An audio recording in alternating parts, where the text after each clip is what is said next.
welcome back to the Revolution 2K, a change the world needs, your darling spicy program. I remain Onome. And I remain Bukunmi. Have you ever wondered why 40% of our youth engage in hard drugs? Yeah. It's not only Nigeria, it happens everywhere. Yes, but because we're in Nigeria, we have to focus on our country. Yes. So today we brought in occupational therapist who's going to be enlightening us on reasons and why they engage in such acts. Yeah. We'll be right back. Welcome back. Our occupational therapist is here with us. Good afternoon, ma'am. Good afternoon. So our viewers out there will want to know your name and what you do. Thank you very much. I am Adefisoluwa Pelumi, an occupational therapist who is also interested in drug or substance use patients. I work at Federal Neuropsychiatric Hospital, Yaba, Lagos. So today on the show, we're talking about reasons why youth find it necessary to engage in hard drugs nowadays. So can you give us reasons why youth find it necessary to engage in drugs? Thank you very much.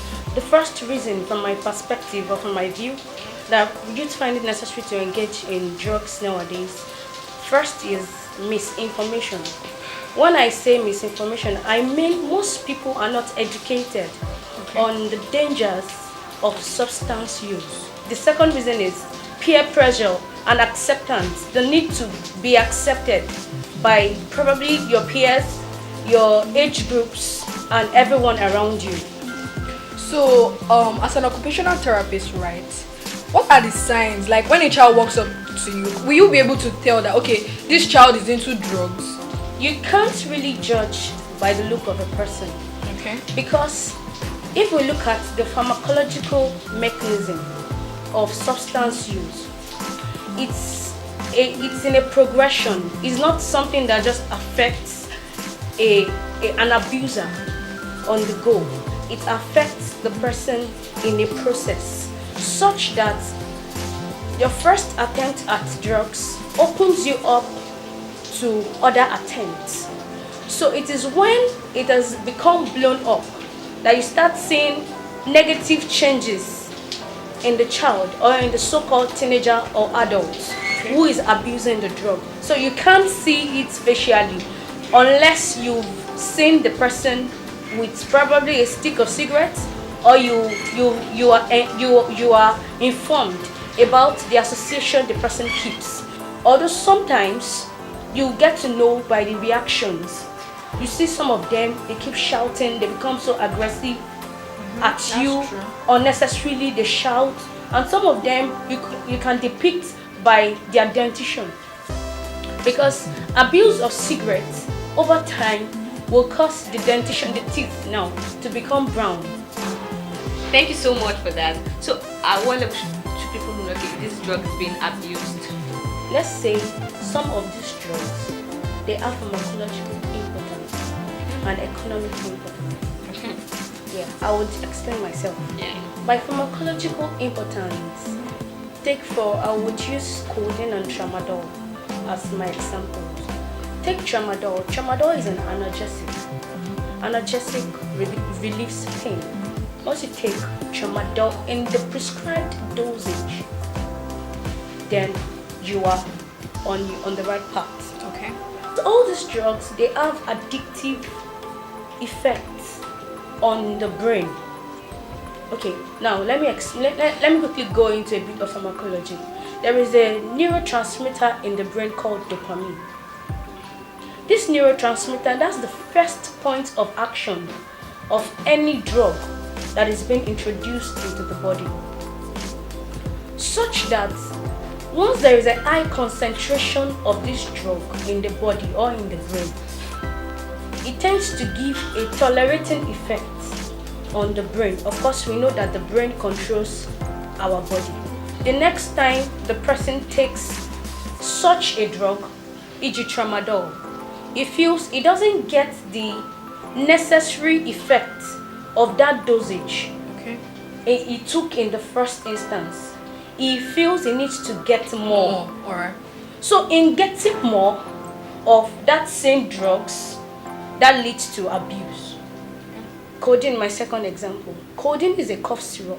In fact, research has shown that ladies abuse codeine Wow. more than guys do. I used to know a guy that takes 5 bottles Oh, of codeine in a day, Wow. and the bottle costs 1,500 naira, It takes 5. and it takes 5. If we do the calculation, that is 7,500, if I'm correct, Yes. in a day. And now look at how much is going to expend on codeine in a month. You can see that financially that one is already gone. It's not even going. and people who make coding and making their money. And people who make codeine, they are making their money. Fine, it has this certain effect on the body. Of course, it's a cough syrup. It relieves you of it's an antibacterial. It relieves you of the bacteria causing the cough infection and the cold or catarrh. But an abuse, there's something called euphoria. Euphoria is an elated and exciting state that naturally you should get as a person when you are faced with an exciting situation or you're in a happy mood. But because of drug abuse, a lot of people can't get the desired exciting state naturally until they medicate it with drugs. So, tramadol and codeine, I've explained myself. There are 2 examples of drugs that people abuse. And going back to the question, what state can a drug become, or yes, what state can a drug get to until you say it's been abused? When you take more than the prescribed dosage. Thank you. I have a question. If you have a sibling or maybe a cousin that uses, you found out he uses drugs, and then you walk up to him and ask him, do you use drugs? And he denies it, what would you do to him? And you know it deep down that, That okay, he this uses child drugs. takes drugs. Of course, you must have been trailing him, of course, to get evidences. Yeah. Maybe he abuses codeine. You see bottles, empty bottles of codeine in the trash can. Or he abuses tramadol. You see empty sachet of tramadol in the trash can. This is it. The first thing you do for that kind of person is not to castigate. Because once you castigate, that means you are sending him out. You are giving him a leverage.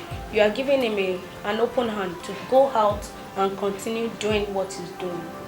Okay. There are ways you can talk that person into accepting your discoveries about him or her.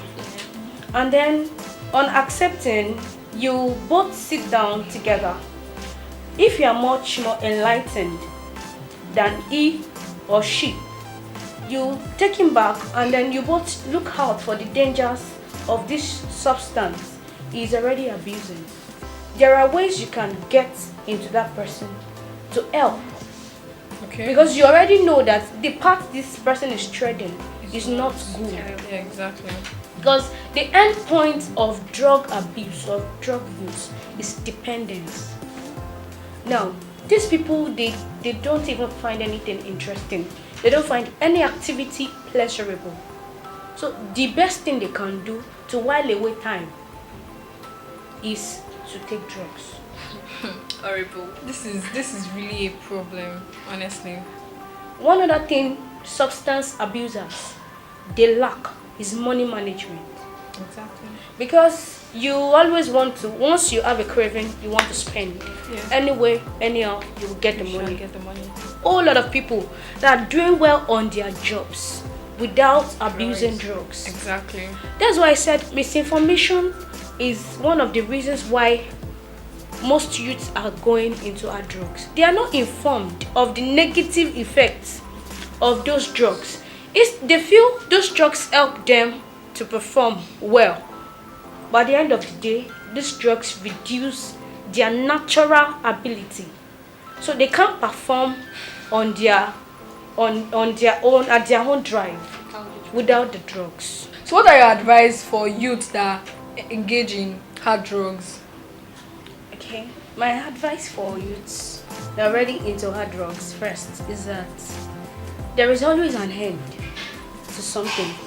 So don't allow it to get to a point that you won't be able to control yourself, or that you'll be a patient in a rehabilitation center or in a psychiatric unit until you stop. Yeah. Yes, I know cravings can be very funny and it's very difficult to stop, but it was a decision you made to use hard drugs. It's another decision you will make to revert the use of hard drugs. Get support systems around you, people that can encourage you.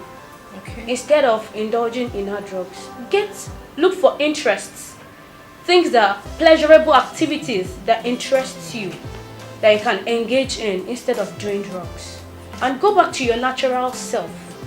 It is not easy. The journey to independence, it is not easy, but you can do it. Whatever your mind can conceive, it can achieve. So it starts from the decision you make in a day. And for those that are not involved yet, please don't go near it. Don't try it. Don't try it. And then for all of us that are a bit enlightened, social media is a tool for us to reach out to the world. Let us storm social media and advocate the non-use of substance of hard drugs. Thank you. So you guys have heard a lot from our therapist. Yes, I learned Thank a you lot. so much for coming. I'm blessed. Is there a way people could reach out to To you? you. Facebook accounts Oluwapelumi Amo. My contacts 070 37 60 43 27. And you can also reach out to me on Instagram, PELZBEE. PELZBEE. Thank you very much. Thank you so much.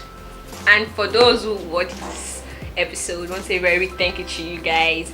And you guys just need to learn and understand that hard drugs are bad. But the leaders of tomorrow and everything. So if our youth, our present youth are engaging in hard drugs, There will be no there future. will be no future. Who will lead tomorrow? So please Nobody. and please, I hope you guys have learned something, because I did. Yeah, I don't know did. about So, you. I did also. So please and please do not engage in hard drugs. And if you know you are into it, as she said, you can get help too. Please, God bless you guys. Until we come your way next time. Revolution to cake. Woo! Bye. Thank you.